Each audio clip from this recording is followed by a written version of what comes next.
This is a CBS News Colorado community conversation as we explore the world of girls and science.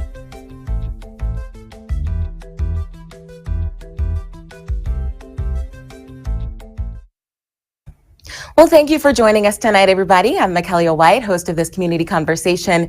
And for the next hour, we're going to dive into the world of STEM, that's science, technology, engineering, and math careers. So I have a group of girls with me from Girls Inc. They're part of the STEM Eureka program, and this is their chance to talk with our mentors. So let's start by meeting our girls. So girls, tell us your first name, grade, and what really excites you about STEM.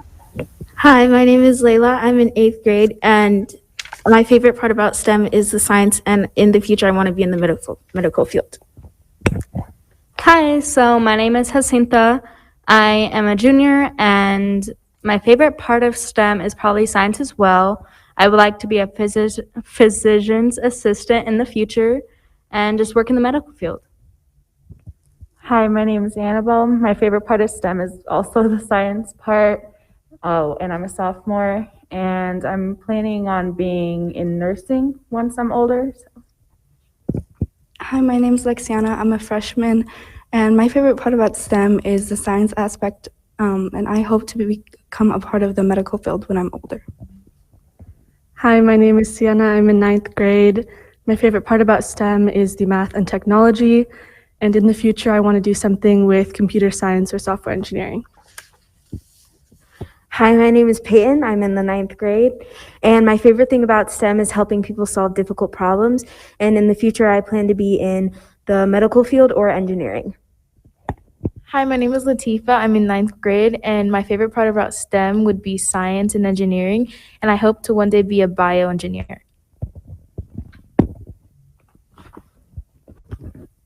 That is amazing. I love that you guys have such big aspirations, definitely big futures ahead too. Now we want to get to our mentors. Megan Mountford works at Ping Identity. It's a company that helps manage and keep our logins safe when we go online. So she helps train the company's software engineers to make sure they provide the best protection for us. So welcome, Megan. Hi, thank you. Do you want to tell us a little bit about yourself? Sure. Hi, I'm Megan Mountford. As she's mentioned, I do work for Ping Identity here in Denver. I work in technical training for the support team here. So the support team gets to work with administrators of our software that live all over the world.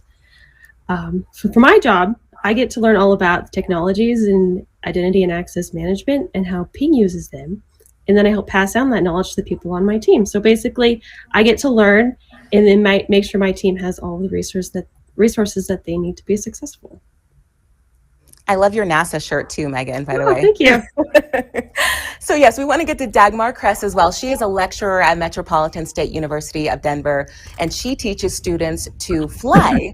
She is also the head coach for the university's aerobatics team, and Kress has been involved in aviation for more than 30 years after falling in love with flying as a child. Dagmar, thank you for being with us. Well, thank you for having me. You have summed it up already. What can I add? The STEM part for me is teaching the classes the science why airplanes fly, how they navigate, how they are built. We are not engineers. We don't build them, but we use them. So we have to have a little bit of a knowledge about it, what works and what doesn't work. So there is technology involved, there's science involved, definitely. And we fly airplanes too.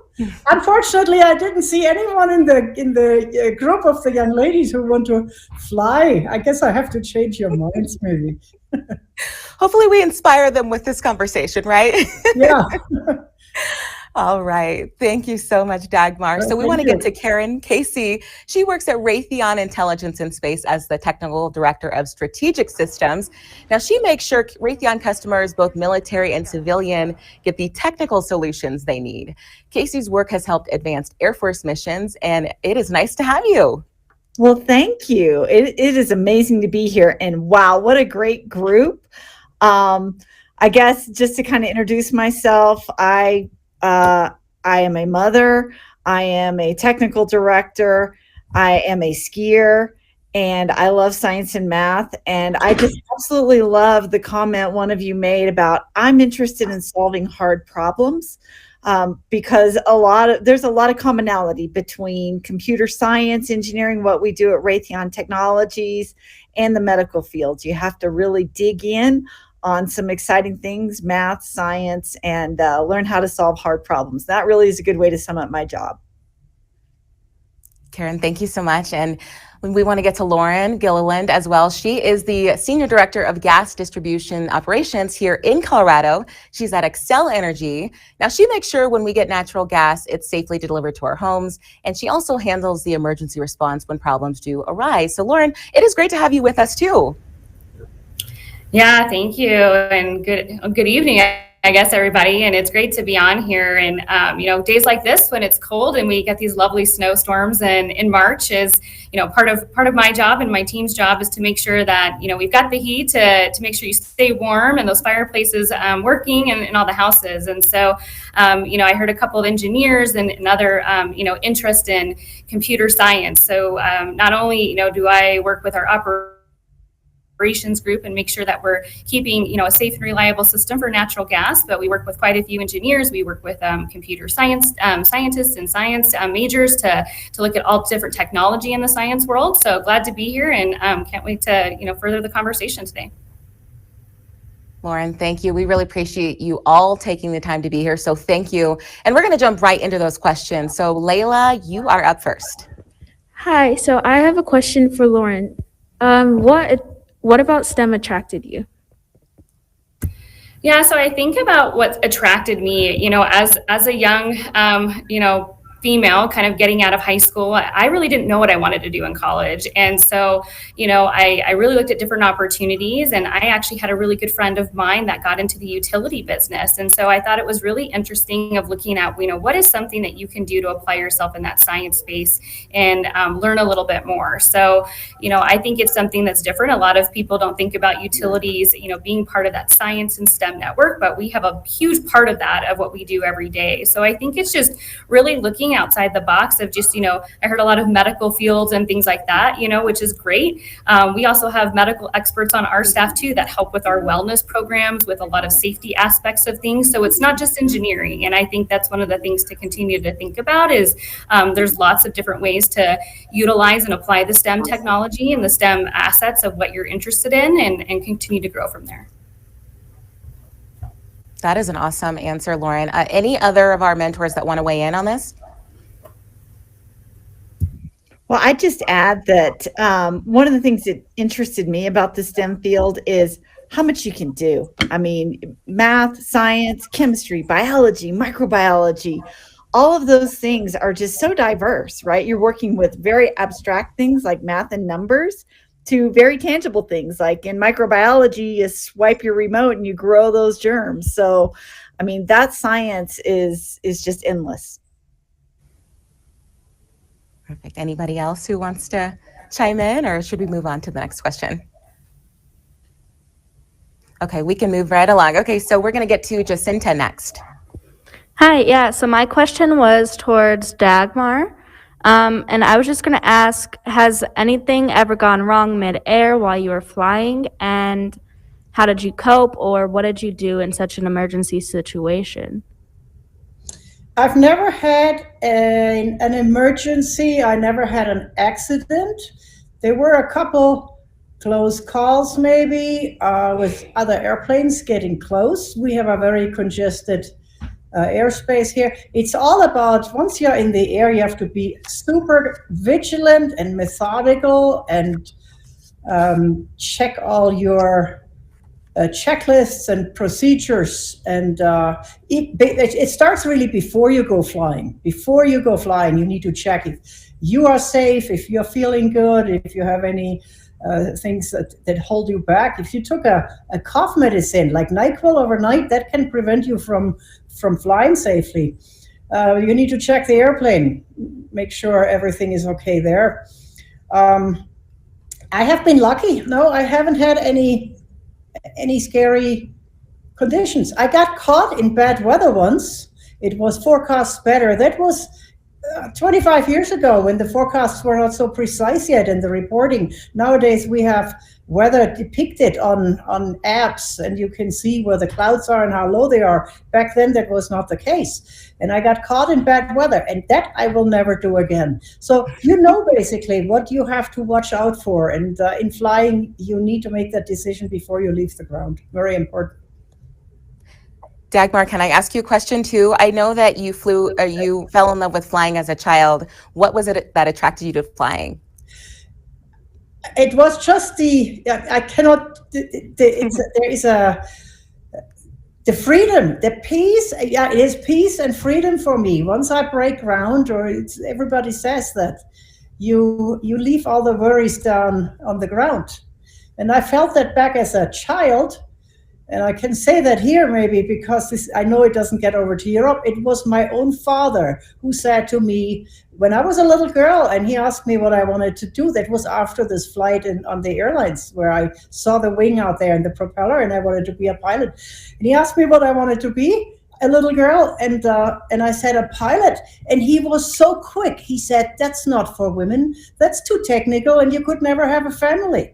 And I was such an obedient daughter back at the time. I dropped it completely, and I didn't pick it up until I came here to America, where my family was very far away, and I could do what I wanted to do. And that's why I think I want to encourage all the girls, because it is so easy to get discouraged by your environment, by your family, by your friends. When you are a little girl and somebody says, "Oh no, you can't do that," you might just cut it off and never revisit. And I was at that point. If I would have not come here, I would not fly today. I don't think so. And it was very funny. About 2 years ago, I said, I see my father twice a year. My mother has passed away. My father is now almost 90. And I see him twice a year. I go over to Germany. And I said to him, "Look, things are different. Now a lot of girls come and fly airplanes, and their fathers bring them. We have these these flights for kids between 8 and 16. You can all take one of those. Costs you nothing. They're called Young Eagle flights. I'm one of those volunteer pilots. 50% are girls, and the dads bring them." And I said to my father, times have changed. If at that time you would have said to me, "How can I support you?" I would now fly for Lufthansa. I would be an airline pilot. I'd have coffee twice a week instead of twice a year with you. And I didn't mean it. And he didn't mean it in a bad way. He just wanted to watch out for me back at the time. This is 55 years ago, maybe, when that happened. Times were different. But I would like to encourage you, the young ladies, to, if you have a dream and something interests you, dig a little harder. If somebody says no, find somebody who says yes and explore it. That is excellent advice, and it's so true. It's so true. All right, we want to get to Annabelle next. Questions for Megan. What's something you wish you could tell a younger version of yourself that would have helped you in your career now?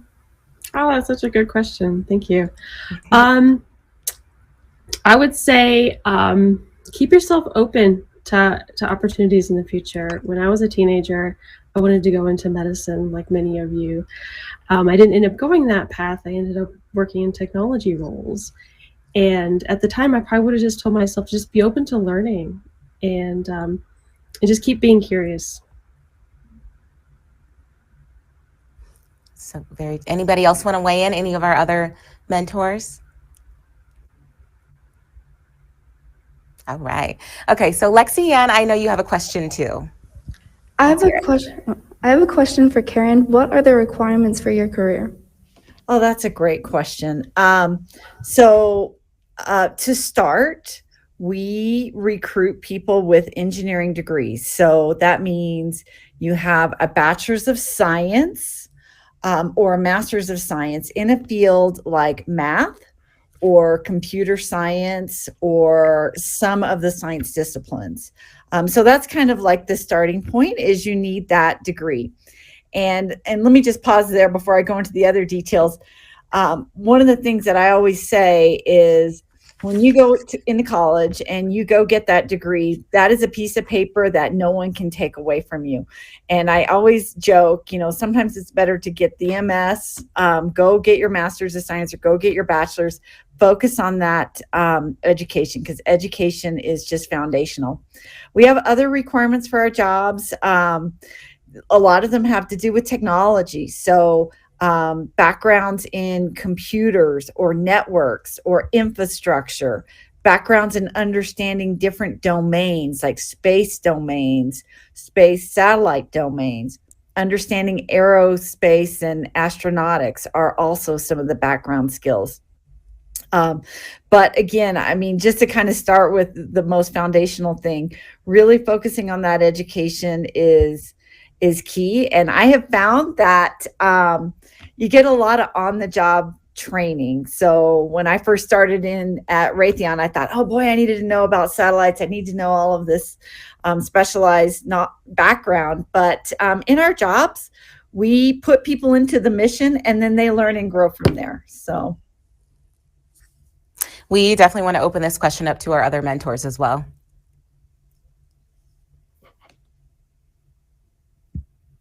Okay, Dagmar, let's hear from you. What do you think? Putting you on the spot. You saw my hand move to the mute button, I guess, yeah. I wanted to say, because Karen, I read your bio, and you are building satellite stations at Raytheon. And at MSU Denver, we have a bachelor in our it is called the aerospace, the aviation and aerospace department. So we fly airplane, you can get it's a bachelor in aerospace sciences, and you can do the flight officer major, or you can also do aerospace operations. And we have the equipment to communicate with the satellites up in space. We can steer them. I'm very intrigued by that class. I really don't know much about it. I keep saying I need to take the class one of these days. I will. But that would be the operations part. And I find that lab, they have built a lab. It's a few years old now, but that's basically a newer direction there at the department. Very interesting. I think if I were younger again, that would be an interesting area for me, this aerospace, the engineering and the science and the operations too. So. And if I could just add one thing to that. So I have one of my degrees is from Metro State. It was Is that right? Time, yes. And it's in math. Uh-huh. Oh, very good. So Megan, too, what would you say the requirements are for your job?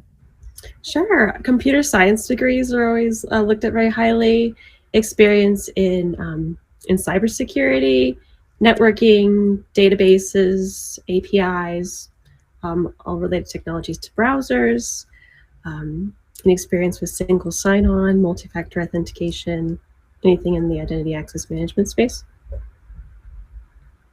And Lauren as well.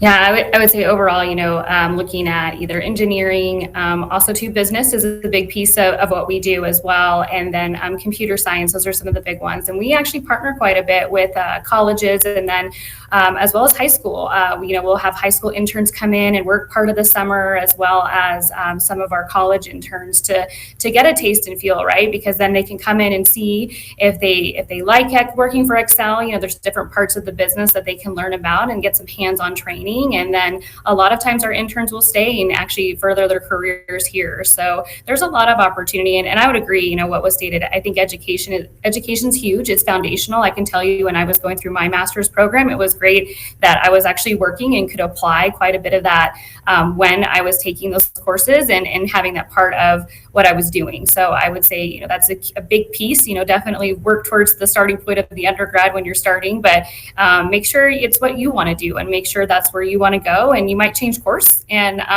see something else out there that you like even better. This is all such important information for our girls. Speaking of, we want to get back to the girls. Sienna, I know you have a question for the mentors too. I have a question for Lauren. Your bio talks a lot about the various roles you have in gas distribution. What does a day in your job look like?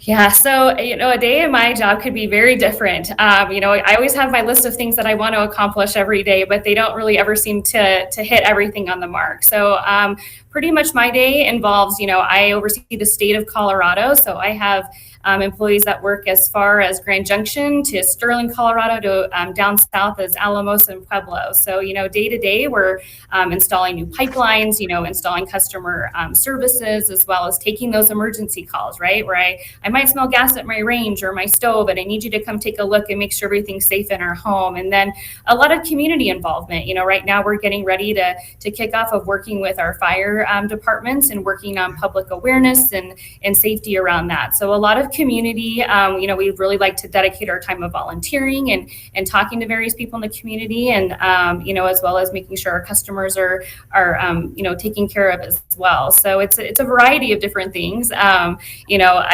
can tell you during the pandemic, I spent quite a bit of time on phone calls versus being out in the field. So it's nice for me. I'm actually still sitting in my office here in Fort Collins today of, getting out and interacting more face-to-face again with customers. So that's been a really nice piece to get back to that again. Does anybody else want to describe their day as well to us? Or Karen, maybe I see you moving. Sure. So I'll just jump on the back of what Lauren said. It's so exciting to be back in the office. Even though I'm at home today, because of circumstances, I needed to work from home, which gives you some great flexibility. Oh my gosh, being around people, being in the office. But my normal day is I'm in the office. I work with different teams. I talk to customers. Sometimes a normal day I'm in LA. Sometimes a normal day I'm in the Washington, D.C. area. I do travel a lot for my job because I go where my customers are. But it's almost impossible to say what a normal day is. That's one of the most exciting things of my job is it's very different almost every day. Wonderful. So we want to get to Peyton as well. Peyton, what's your question?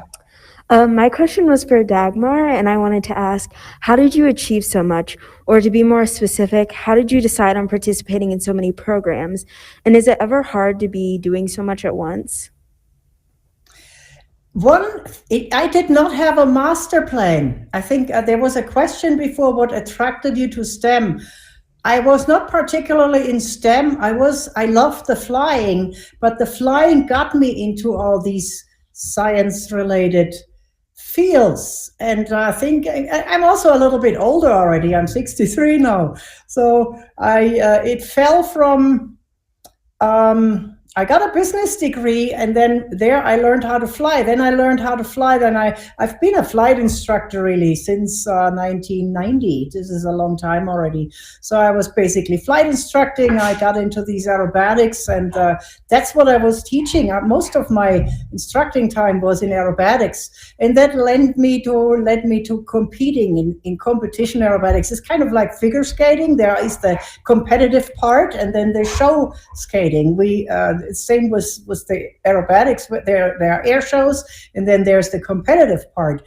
And I did the competition, and then I was on the German team. That was all, I think, a natural lead into.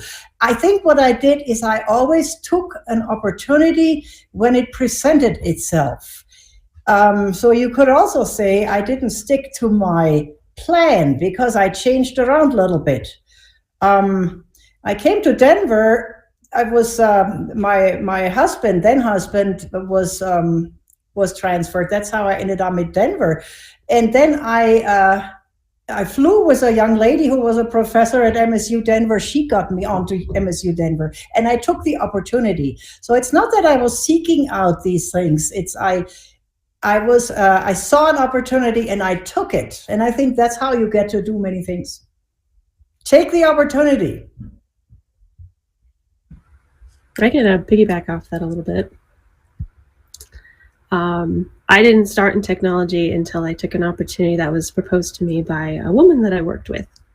I was working in retail management, and the regional manager of technology at the time told me I'd be great for a job, that she saw skills that I had, and I took it and went for it. And I've absolutely loved it ever since, and it's been 7 years now developing in this area. So I fully agree with that statement. Has anybody else had that experience too? Lauren, have you experienced that as well?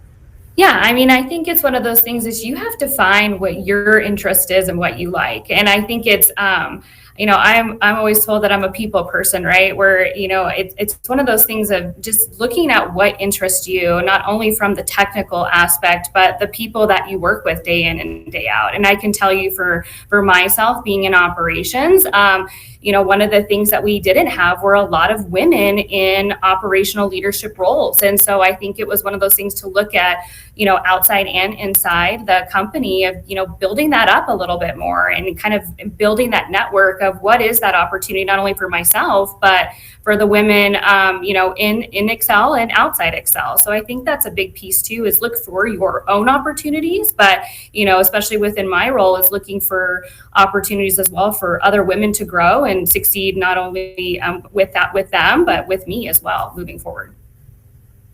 I agree. We all rise together, right? We rise by encouraging each other and standing on each other's shoulders. So that is excellent advice. So girls, okay, we got Latifa next. Latifa, what's your question?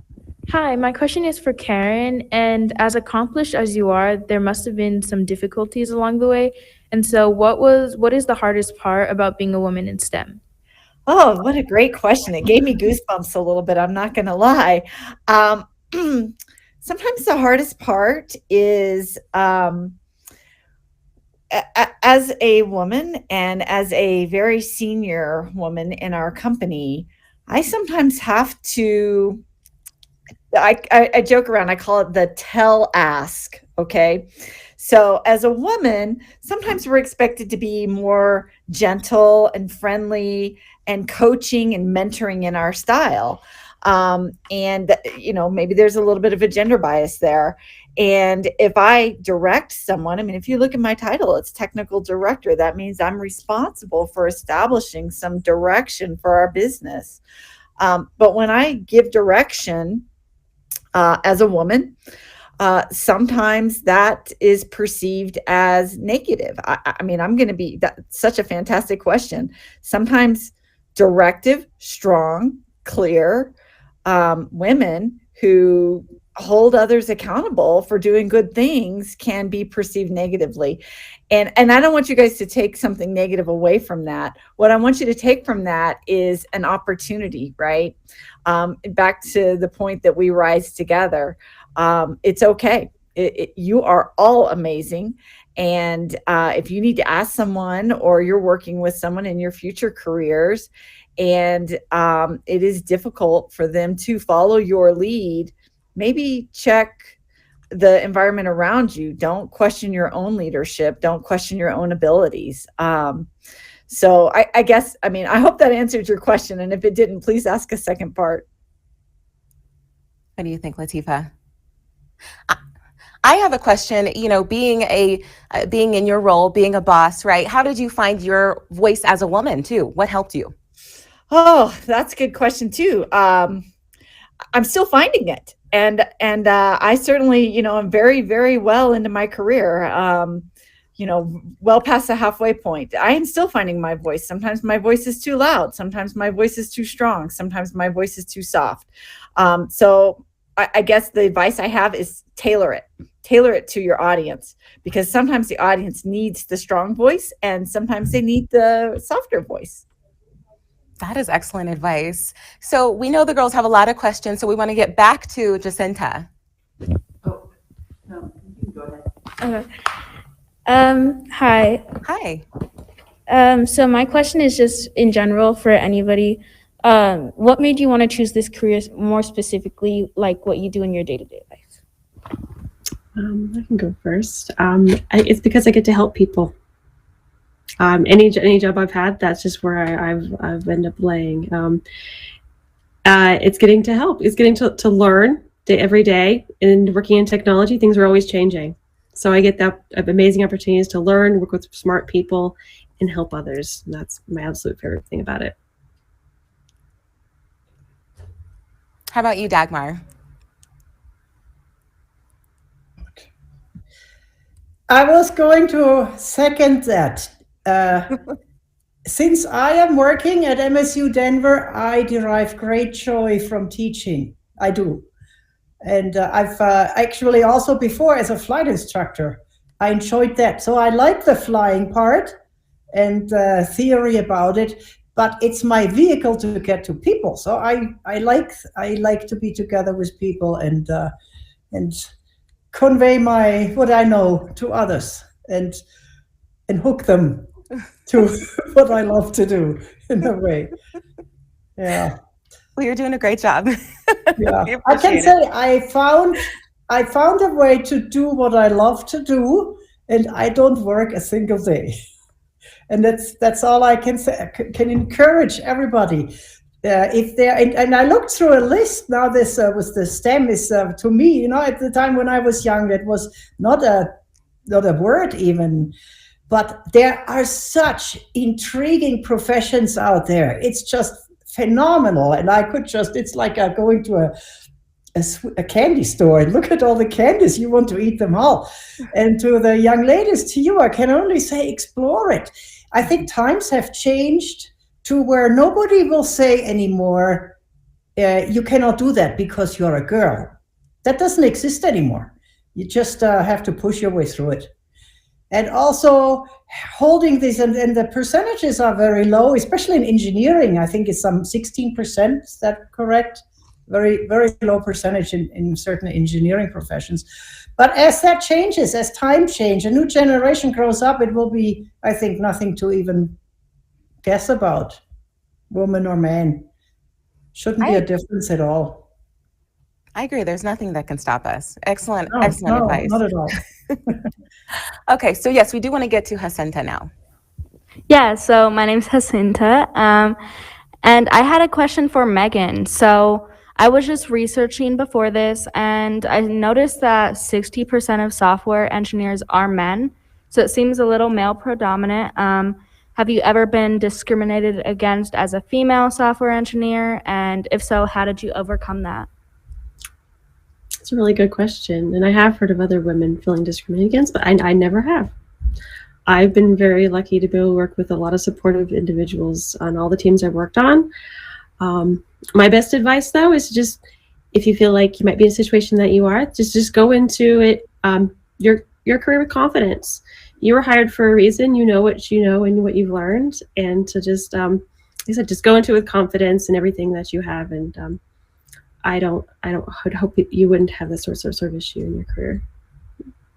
That's excellent advice, Megan. Oh, Karen, I see you've opened your mic too. And I just want to add to that. So no, I don't feel like I've ever been discriminated against because I'm a woman, but there have been times where I have been in meetings where I would be the only woman in the room. Many, many, many meetings, right? And so that, getting your voice heard can sometimes be a challenge, right? In that kind of vein, just as you're going through your career, don't be afraid to get your voice out there. One of my favorite songs is Katy Perry, Roar. I hope some of you are Katy Perry fans. I'm not even embarrassed to admit how much I love her music. But don't be afraid to roar when you're in that room. I know that one too, Karen. You're gonna hear me roar, right? Yes. Is that it? Okay. It's a great one. Okay. Annabelle, you have a question too? My next question is for Dagmar. What made you nervous getting to where you are now? Hang on. What specifically where I am now? I was nervous before this interview here. No, I don't think I was nervous because I enjoyed it and I wanted to do it. And I always worked hard and I studied hard, and I think I can say I know what I teach. I hope I know what I do. So far, I'm still around. I have not crashed or any of that. Be knowledgeable and have integrity. I think this is to the question before, as being a woman in positions of leadership. I'm not really in a position of leadership. I'm a lecturer and I'm an instructor, but know your material, so nobody can argue with that, and have integrity, be polite and courteous. And I have never really had any discrimination against me. I cannot say that at all. And I have not been nervous. I have not been afraid of doing what I'm doing. Lauren, how about you? What made you nervous or anxious?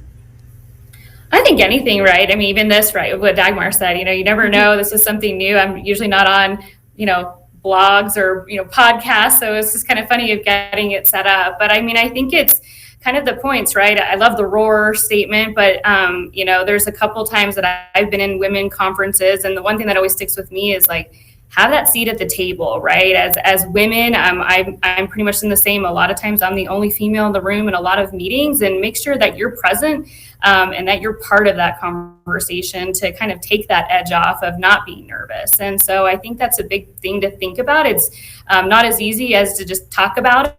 But, sometimes when I'm going up and doing presentations or, having to have some tough conversations, it is kind of nerve wracking. I always laugh when my watch kind of upticks my heartbeat a little bit. I can know it's a little bit more nerve wracking than what other situations could be. But, I think the other piece is just own it, and then you kind of can walk in that room and handle anything. I agree. And Lauren, would you agree that, you are hired for your unique perspective too? A lot of employers appreciate your perspective because you are a woman. Yeah, and I think that's a big piece of it, right? What Karen mentioned, I run a operations group, so it is predominantly male. And, sometimes it's challenging because you are the only female there, or you're on the job site as the only woman on there, and, earning that respect, as well as just integrity is, I think, huge of, making sure that you strive on that and having the proper influence and driving that type of communication on your team. I think it's just one of those things that I've learned is that when you go into different types of roles, you have to own it, and you have to show that, you're there to support, your team and drive that forward and show that encouragement and show that you also mean business too, and I think that's just a big piece. It's easier said than done, but at the same time, that's our roles as leaders, is to make sure that we're driving that business forward, as well as supporting the people that work for us and supporting our teams. It's very true. So Lexi-Ann, we want to get over to you as well. What's your question? I have a question for Megan. What would you say is the most challenging part of your career? Oh, wow. The most challenging part of my career.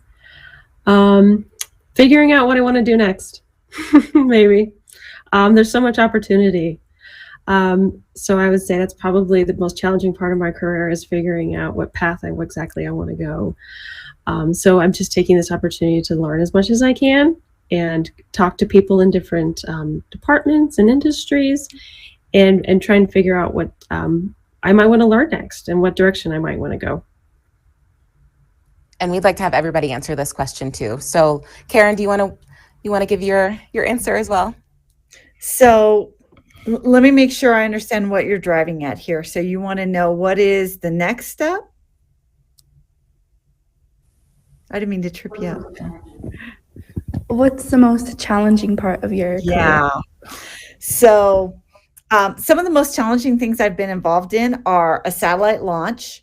And let me tell you, putting a satellite on basically a rocket that's a bomb filled with jet fuel, with rocket fuel, that is an eye-popping, challenging moment. For those of you that follow satellite technology, there was a very important launch on Christmas morning this year, the James Webb Space Telescope launch. And our company builds some of the software for it. And at 4 a.m. is when that thing launched. And oh my gosh, that was a challenging, exciting moment, even though I hadn't been part of the program for many, many, many years. Just because how much technology and how much work went into that project, right? To get the mirror, to get all the payloads, to get all the bus, to get everything lined up and ready to go, many years of work, and to sit there and just wait, like, is everything going to work? Is it going to go? Is it going to go on time?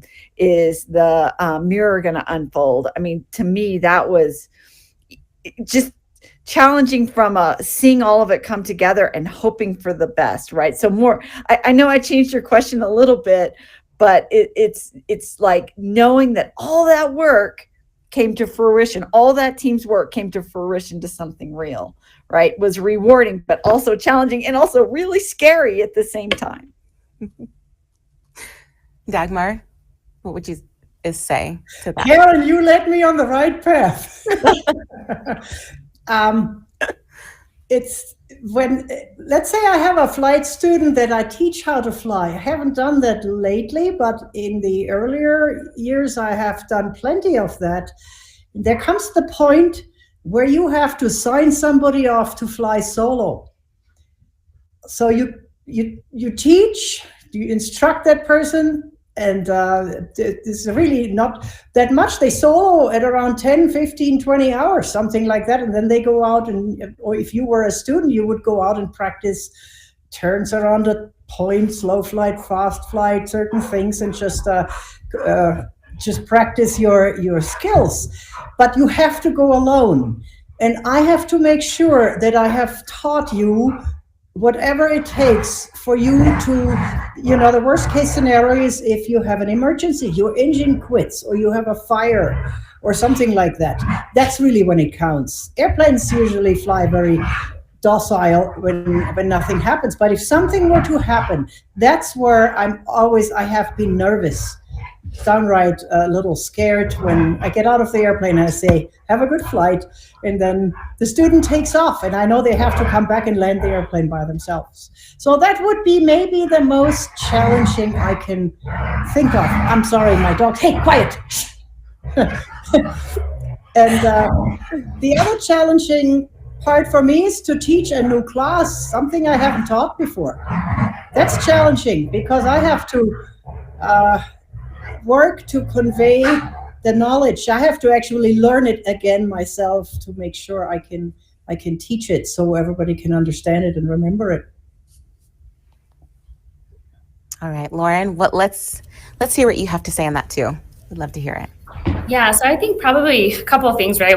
As far as most challenging, one, I would say, it's challenging, but also rewarding are people, right? You have a lot of different people that have different personalities and different things happening inside of work and outside of work. So that sometimes can be the most challenging job that I have, because not only trying to run the business, it's also dealing with the people side of things. And so that's one of the big things that I always talk to my leadership team about. Everybody can be having a great day, but there could be a lot of personal things happening outside of work. So we have to be mindful of that. And then I think another thing from a challenging perspective is emergencies. So I'm sure most of you had heard about the Marshall fire that we had back in December, where we, there was quite a few homes that were lost. And a lot of times people don't think, utilities are involved with that. And spending a lot of hours, we had to turn off gas service, and then we had to restore gas service to many of the customers' homes, and some that were total losses, like we still aren't able to get back in there. So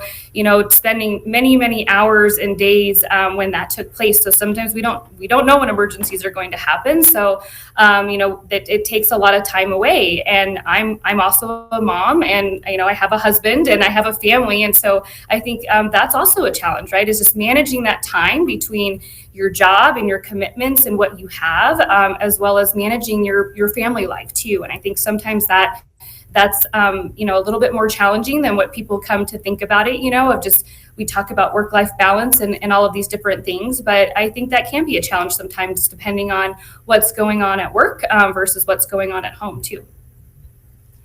I definitely empathize. I'm a newlywed and we have a new puppy, so I get that. Any advice on juggling that, or what have you learned in your experience? What's been beneficial for you? Well, I'm not too sure. Some days I do better than others on that. So, I can say I'm very thankful that I have an amazing husband that helps out with a lot of different things. We also have a dog. It's one of the reasons why I did actually stay at the office, because she loves to bark and be crazy. So I never knew what she was going to do on this, on this communicated conversation. So I think it's just, figuring out what works for you for that day. I'm a planner, but sometimes you can't plan your whole life of what's going to happen. So I think it's, having a support system, whether it's your husband, your partner, your friend, whoever that is. I think that's always a big piece of just, building that network to help and support you, while you're trying to establish your career and your goals in life.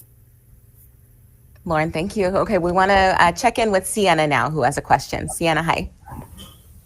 Hi, I have a question for Karen. Was there a certain subject in school or class you took that sparked your love for strategic systems and engineering? I took a class in hyperbolic geometry at Metro State. Whoa. And that was like such a hard class. It was so as you get into mathematics, as you study more about mathematics, if you watch my video, right, it starts with arithmetic and doing, math on your hands. But as you go up the food chain in mathematics, it gets more and more abstract, and it's less about arithmetic and more about problem solving, like really abstract problem solving. And that class combined with calculus were two that just really expanded my mind to think more broadly, to think more abstractly. And, if you can tell someone I can solve problems, and it wasn't an easy class. I mean, I had, other people in the class that I was working with, and I'm sure I didn't make the highest grade in the class. But it gave you confidence, right? Like, okay, yeah, I can do hyperbolic geometry. So therefore you can bring me any problem on a satellite or any kind of mission problem, and I can go after it. So that's one that definitely jumps out at me. Okay, so Peyton, I know you have a question as well. Yeah, my question is actually for you, Mikaela. And my question is, what is your favorite part about being a news anchor? Oh, wow. And how do you balance your life and news? We already talked about work-life balance. So this is an excellent question. Like I said, I just got married. I have a puppy, and I can echo what Lauren said. I have an incredible husband who supports me and keeps me grounded, honestly, because there are days that I just get crazy. So just making sure to stay grounded and have a great support system around you. And favorite part about being a news anchor, I think, doing things like this, being able to connect with you girls and being able to connect with community, connect with these powerful women, and telling stories and being able to bring a voice to the voiceless. I mean, it means everything. And being able to affect change, being able to make changes in the community it's an honor, honestly. So yeah, it's a really cool job. Latifa, all right, so we want to get to Latifa. She is next. Latifa, what question do you have for the mentors here? Yeah, I have a question for Karen. So as a support engineer, what do you most enjoy about your job? So one of my jobs was a support engineer, and in that job I worked with people and technology, but I bet Megan has something to say about that too.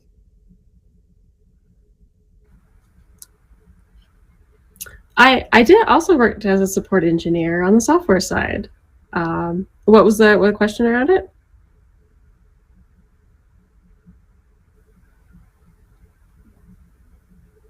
So the question was about what are some of the things about it that you like the most. And as a support engineer, you get all these questions coming at you all the time, right? And they're all different and unique. And I remembered reading that in your bio, Megan. That's why I thought maybe you'd want to ask. Yeah, that it's impossible to learn everything.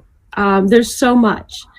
So you get to use all these different resources around you, whether that's people, resources you find on the internet, to be put together pieces of a puzzle to help people solve things. I think that was the absolute favorite thing about it.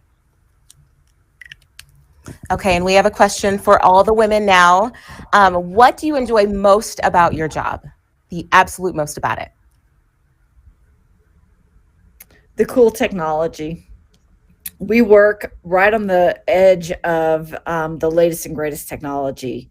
So the fastest compute technology, the best software development, the most on the edge hardware, infrastructure, new ideas, innovation. We're pushing the limit every single day, and I love that all the time. Okay, Lauren, do you want to weigh in too?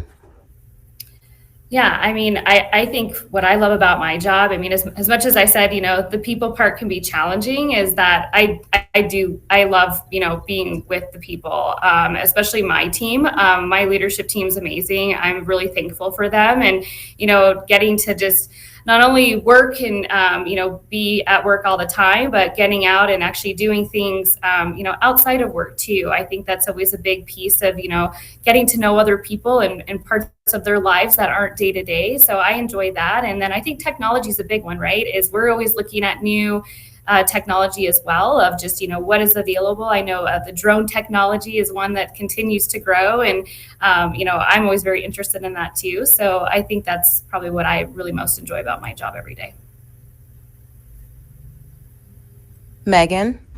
Yeah, that I get to work in cybersecurity. It's incredibly relevant right now. As Karen said, the technologies are advancing all the time. And then I get to help the people that I work with, be successful, but then in turn get to help the companies we support be successful and keep their employees and customers safe day to day.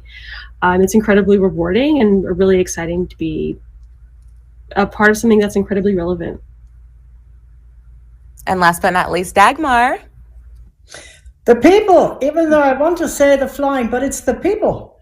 It's definitely the people. I can teach a material that I love, and there will be a time when I might not be able to fly anymore because you need a flight medical to fly. And what if I have a heart condition or get diabetes and I'm not flying anymore, but I can still teach. So definitely, and they're the people who enjoy what I enjoy, and that so I'm in my flock in a way. So I enjoy that very much. I'm going to a wedding of a student who has graduated 3 years ago in April. And I had another student who became an airline pilot, and I booked a seat on that flight, on the first flight. So these are all very rewarding moments. So I would say the people. But I'm a teacher. I have to do with a lot of people. But otherwise, I wouldn't be a teacher. I love all the passion here, too, all these passionate answers. Yeah. Okay, so we want to ask all of you women as well a question. What advice do you have for these girls? What would be your advice? We've heard a lot, and you've given a lot of amazing knowledge and wisdom and insight, but what would be your advice to all of these girls at Girls Inc.? Don't ever let anybody tell you you cannot do something. You can do it. Don't ever let them say that. I second that. Just go for it. If there's something that interests you, just go for it and explore it, and you will find a way to do it. Find friends who can help you, somebody who can help you, and there's a chain reaction, and you will get there. Yeah, I echo that too. And I think one of the big things, right, you're all in high school, look for the opportunities now and start seeing what you really enjoy and what you like. There's so many internships out there for high school kids and ladies and boys and whoever, and I think go explore it and start seeing what you really like and what's your niche. There's a lot of companies that can help you find that path, and you might change it, but start early. And I agree, you can do anything. So don't let anyone ever tell you that you can't. Yeah, and it can be hard to find that confidence. It's taken me years and years to find it, believe me. But just to keep trying, keep an open mind. If you find something that maybe you have a little interest in, just check it out. Talk to people that do those jobs, and good luck with it. Call us if you need help and a backbone. Mm-hmm. It is so true. Dagmar, Lauren, Megan, Karen, thank you so much. What a wonderful conversation. Thank you all for spending time with us here. Definitely learned a lot, and we appreciate your thoughtful answers.